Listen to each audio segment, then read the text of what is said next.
Tariff basically एक import tax है।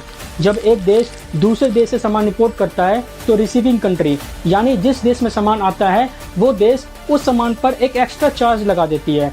इसी एक्स्ट्रा चार्ज को कहते हैं हम लोग टैरिफ। चलो एक एग्जांपल से समझते हैं। मान लो इंडिया अमेरिका से एक कंटेनर भरकर एप्पल्स इंपोर्ट करती है। अमेरिका के फार्म से निकले हुए एप्पल की असल प्राइस, शिपिंग और कॉस्ट मिलाकर मान लो 100 रुपये किलो पड़ती है। लेकिन जैसे ही ये कंटेनर इंडियन पोर्ट पर आता है तो इंडियन गवर्नमेंट उसमें 40% टैरिफ लगा देती है।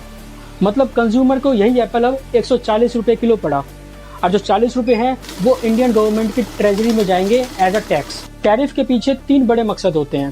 पहला, डोमेस्टिक इंडस्ट्रीज को बचाना।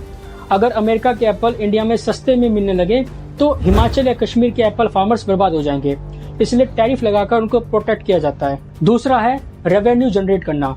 इंपोर्ट पर टैक्स लगाना गवर्नमेंट के लिए पैसा कमाने का एक डायरेक्ट जरिया है। तीसरा और सबसे बड़ा है पॉलिटिकल मकसद, दूसरे देश पर प्रेशर बनाना। अगर किसी देश की पॉलिसी पसंद नहीं आए तो उसके गुड्स पर टैरिफ बढ़ा दो ताकि उस देश की इकोनॉमी में प्रेशर आए और वो नेगोशिएट करने पर